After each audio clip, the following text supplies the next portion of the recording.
গহরের জীবনে নানি সব। নানি হলো আম্মার আম্মা। সেই কোন ছোটবেলায় আম্মা আর আব্বাকে হারিয়েছিল গহর, মনেও পড়ে না। নানি তখন ওকে কোলে তুলে নিয়েছিল, তাই নানিকে ঘিরেই গহরের সব কিছু। নানিরও তিনকুলে আর কেউ নেই। গহরকে তাই মাঝে মাঝে বলে, সবাইকে খেয়ে বসে আছি, শুধু তোকে ছাড়া। গহরকে খুব ভালোবাসে নানি, পেটের ছেলের মতো। নানির বয়স কম হয়নি, মাথার চুলগুলো যেন পাকানো সনের দড়ি, কিন্তু চেহারা এখনো বেশ মজবুত। কবরখানার ঠিক পেছনেই নানির বাড়ি, লাল রঙের একতলা বাড়ি। ইট বেরিয়ে পড়েছে, বিবর্ণ হয়ে গেছে রং। খুব পুরনো বাড়ি, কবরখানার মতোই পুরনো। নানির মুখেই গহর শুনেছে নানার নাকি মেলাই জমি জমা ছিল। অভাবে এখন প্রায় সবই বিক্রি হয়ে গেছে, তবুও কুড়িয়ে বাড়িয়ে যা আছে তা নেহাত কম নয়। আলিমুদ্দিন চাচা চাষ করে সেই জমি, ফসল যা হয় তার অর্ধেক ভাগ পায় নানি। তা থেকেই কোনো মতে চলে যায় দুজনের সংসার। কবরখানা উঁচু পাঁচিলে ঘেরা, কিন্তু অনেক জায়গায় ইট খসে পড়ে বড় বড় ফোকরের সৃষ্টি হয়েছে। সেই ফোকর দিয়ে অনায়াসে একজন মানুষ গলে যেতে পারে। গহর, কামাল আর ফতিমা তাই করত। ফোকরের ভিতর দিয়ে কবরখানায় ঢুকে ওরা লুকোচুরি খেলতো। খেলতে খেলতে কতদিন সন্ধে হয়ে যেত, কিন্তু ওদের খেয়াল থাকতো না। কবরখানা বলে ওদের কোনো ভয় ছিল না। ছোটবেলা থেকেই ওটার ধারে কাছে ওরা বড় হয়েছে, তাই ওটা যেন ওদের জীবনের সঙ্গে এক হয়ে গেছে। গোরস্থান দেখাশোনার ভার ছিল বুড়ো ইয়াকুবের ওপর। সে ওদের কিছু বলতো না, শুধু সন্ধে হয়ে গেলেই দূর থেকে হাঁক দিয়ে ওদের বাড়ি যেতে বলতো। গহরদের সে বলেছিল সন্ধ্যের পর ওখানে থাকতে নেই। কেন থাকতে নেই তা অবশ্য বলেনি, ওরাও তা নিয়ে মাথা ঘামায়নি।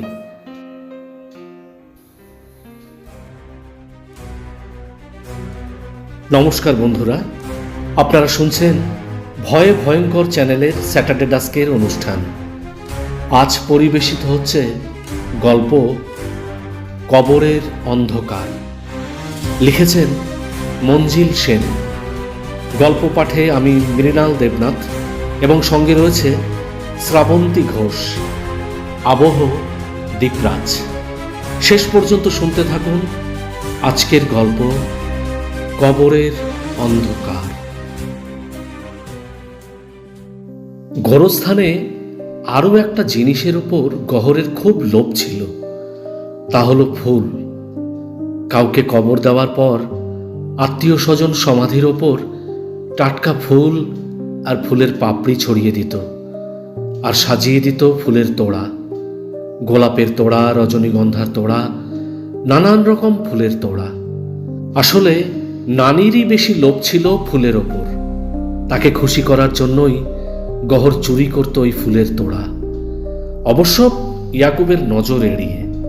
নানি বলে দিয়েছিল, এই দেখিস ইয়াকুব যেন টের না পায়। সন্ধ্যের পর কিংবা ভোরের আলো ফুটবার আগেই চুপি চুপি একগোছা ফুল বা ফুলের তোড়া হাতে নিয়েও ছুটে পালিয়ে আসত, তুলে দিত নানির হাতে। টাটকা ফুলের গন্ধে ভরে যেত ঘর, আর হাসিতে ভরে যেত নানির ফোকলা মুখ। একটা ফুলদানিতে যত্ন করে সাজিয়ে রাখত ফুলের স্তবক। এমনি করেই বড় হচ্ছিল গহর। এখন ওর বয়স 13। লেখাপড়ার পাঠ ছিল না বললেই চলে। ও ব্যাপারে নানিরও তেমন আগ্রহ ছিল না, তবে একটু রাত হলে মজলিস বসত নানির বৈঠকখানায়। সেখানে আসত করিম চাচা, আনোয়ার চাচা, বুড়ি সেলিমা বেগম, আরও অনেকে। সুখ দুঃখের কথা হতো।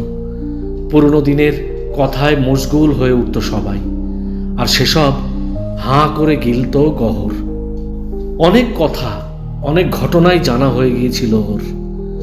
এ গায়ে মানুষদের কথা, নানির বর নানা আর আব্বাদের মতো যারা দুনিয়ার মায়া কাটিয়ে চলে গেছে তাদের কথা সব যেন রূপকথার গল্পের মতো মনে হতো ওর। কিন্তু নদীর জল কি চিরকাল একইভাবে যায়? গহরের জীবনেও হঠাৎ এলো একটা পরিবর্তন, সম্পূর্ণ ওলটপালট হয়ে গেল জীবনের ধারা। একদিন এক মৌলবী এলেন ওদের বাড়ি। তিনি নাকি ওর আব্বার ছেলেবেলার সাথী। গহরে সবকিছু দেখে তিনি খুব রাগারাগি করলেন। ছেলেটা কি আকাট মুখ্য হয়ে থাকবে? রাত দিন গোরস্থানে খেলে বেড়ালো, মোটেই ভালো নয়। খারাপ হাওয়া লাগতে কতক্ষণ? হ্যাঁ। তিনি ওকে শহরে নিয়ে গেলেন, লেখাপড়ার ব্যবস্থা করলেন। তার পরিচিত একজনের বাড়িতে থাকা খাওয়ার ব্যবস্থা হলো। প্রথম প্রথম গহরের খুব কান্না পেত। এ কোথায় সে এলো? চারদিকে যেন একটা দেয়াল, তার মধ্যে সে বন্দী। গাঁয়ের সেই মুক্ত পরিবেশ, মস্ত কবরখানার প্রশস্ত অঙ্গনে অবাধ ছুটোছুটির সুযোগ, সন্ধেবেলার মজলিসে মজার মজার গল্প, সব যেন হারিয়ে গেল জীবন থেকে। আস্তে আস্তে সয়ে গেল শহরে জীবন। আজ ওর 23 বছর বয়স। মাঝখানে কেটে গেছে 10টা বছর। এই 10 বছরে মাত্র 5 বার ও গেছে গাঁয়ে, দেখা করে এসেছে নানির সঙ্গে। গত বছরে একবারও কিন্তু গাঁয়ে যাওয়ার সুযোগ হয়নি। হবে কি করে? সে জাহাজে চাকরি নিয়ে চলে গিয়েছিল বিদেশে। তবে নানিকে মাঝে মাঝে চিঠি লিখতে ওর ভুল হয়নি। নানির জবাব অবশ্য নিয়মিত পায়নি। চিঠির জবাব দেওয়ার নানির অসুবিধের কথা ও কি আর জানে না? আজ সকালে হাসপাতালের বিছানায় শুয়ে শুয়ে নানির কথাই বারবার মনে পড়ছিল গহরের। নানি নিশ্চয়ই আরো বুড়ি হয়েছে। ওকে দেখলে কত খুশি হবে। এই বছরে ওর নিজেরও তো পরিবর্তন কম হয়নি। হাসপাতালে হঠাৎ ভর্তি হতে হয়েছিল ওকে। দেশে ফেরার পর জাহাজ বন্দরে নোঙর করার সঙ্গে সঙ্গে তলপেটে একটা অসহ্য যন্ত্রণা অনুভব করেছিল গহর। অজ্ঞান হয়ে গিয়েছিল। হাসপাতালে অপারেশনের পর এখনো সুস্থ, কিন্তু আরও একটা উপসর্গ ওকে ভাবিয়ে তুলেছে। সেটা হলো বুকে একটা ব্যথা। বেশ কিছুদিন ধরেই ব্যথাটা বোধ হচ্ছে। হাসপাতালে ডাক্তারদের কাছে সে কথাও বলেছিল। তারা ওর বুক ভালো করে পরীক্ষা করেছেন, ছবি তুলেছেন, কিন্তু কিছু পাওয়া যায়নি। তবে ব্যথাটা কিসের? আজ সকালেই ও ছাড়া পাবে। হাসপাতাল থেকে বেরিয়ে সোজা ও যাবে স্টেশনে। সেখান থেকে ট্রেন ধরবে। বিকেলেই পৌঁছে যাবে মধুবনী। সেখান থেকে গাঁয়ে পৌঁছতে বড়জোর ঘন্টা 2। সন্ধ্যের মুখেই পৌঁছে যাবে। নানিকে অবশ্য ও একটা চিঠি লিখে ওর যাওয়ার কথা জানিয়ে দিয়েছে। কেন জানি না, আজ হঠাৎ নানির কথা বড্ড মনে পড়ছে গহরের। সংসারে নানি ছাড়া আর কে আছে ওর? নানিরও তো কেউ নেই ও ছাড়া। ওর কি উচিত ছিল না নানির জন্য কিছু করা? মধুবনীতে নেমে একটা রিক্সা করল গহর। 5 মাইল রাস্তা কম নয়। খুব ভালো লাগছে চেনা রাস্তা দিয়ে যেতে যেতে। এ যেন অনেক দিন পর মায়ের কোলে ফিরে আসা। সবই আগের মতো আছে, শুধু বদলেছে ও নিজে। গাঁয়ে যখন পৌঁছলো তার কিছু আগেই সূর্য ডুবে গেছে। আর একটু পরেই নেমে আসবে অন্ধকার। গাঢ় তমিশ্র অন্ধকার কালো বোরখা পরিয়ে দেবে সারা গ্রামকে। কবরখানার পাঁচিলের পাশ দিয়ে যেতে যেতে পুরনো দিনের স্মৃতি ভেসে উঠল ওর মনে। কামাল আর ফতিমার কথা মনে পড়তেই একটা দীর্ঘ নিঃশ্বাস বেরিয়ে এলো ওর বুক ঠেলে। গাঁয়ের একজনের চিঠিতেই ওদের মৃত্যুর খবর পেয়েছিল গহর। সেও আজ বছর কয়েক আগের কথা। বড় করুণ সে মৃত্যু। বৃষ্টিতে পুরনো বাড়ি ধসে পড়েছিল। চাপা পড়েছিল ওরা দুজন, জীবন্ত সমাধি। কবরখানায় ওদের সমাধিতে ফুল দিতে হবে। মনে মনে ঠিক করে ফেলল। বাড়ির সামনে এসে রিক্সা ছেড়ে দিল গহর। অনেকটা পথ ফিরে যেতে হবে রিক্সাওয়ালাকে। বাড়ির সদর দরজা বন্ধ। মনটা ওর বেশ দমে গেল। তবে কি নানি ওর চিঠি পায়নি? কত আশা করেছিল ও। দরজায় দাঁড়িয়ে থাকবে নানি, ওকে দেখে দু চোখ কপালে তুলে বলবে, কত বড় হয়ে গেছিস বাপ। তারপরই ওকে বুকে টেনে নেবে। ভাবতে ভাবতেই বুকের ভেতরটা আবার ব্যথা করে উঠল। আর তক্ষুনি খুলে গেল সদর দরজা। নানির ফোকলা মুখে হাসি। গহর এগিয়ে গেল। ওর মুখেও হাসি। উফ, কতদিন পরে নানিকে দেখছে। বড্ড রোগা হয়ে গেছে নানি। কাছে যেতেই নানি ঝলমল করে বলে উঠল, তুই আসছিস খবর পাওয়ার পর থেকে আমার যে কি আনন্দ, তার কি বলবো বাপ। ভেবেছিলাম ফুল দিয়ে ঘর সাজাবো, তার হয়ে ওঠেনি। ছোটবেলা গোরস্থান থেকে ফুল নিয়ে আসতিস, মনে আছে? নানির দু চোখে দুষ্টুমির ছায়া। অনেকটা ঘাড় কাত করল গহর। ওর মুখেও ফুটে উঠেছে দুষ্টুমির হাসি। নানি সেই আগের মতোই আছে, একটুও বদলায়নি।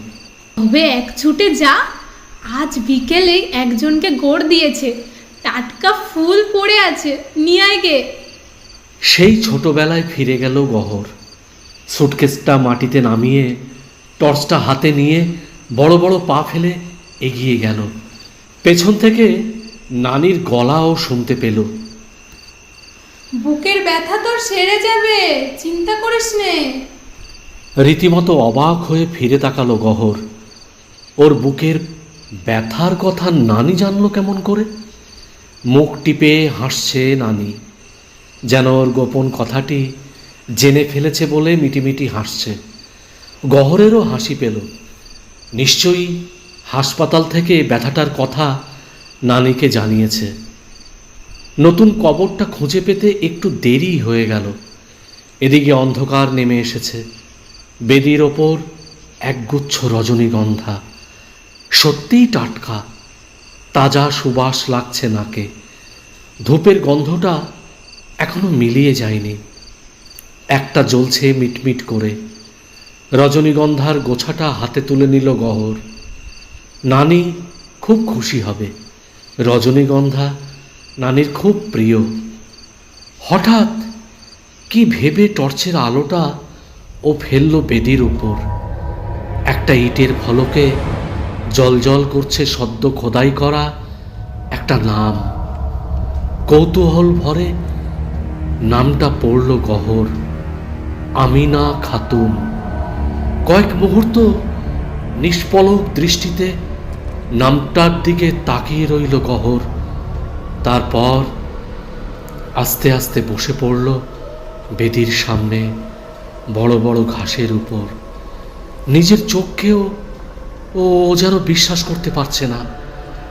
আমিনা খাতুন, এটা যে ওর নানিরই নাম। তবে কি? অবোধ শিশুর মতো বসে রইল গহর। ওর এক হাতে টাটকা ফুল, অন্য হাতে টর্চ। চারদিক থেকে নেমে আসছে গাঢ় অন্ধকার।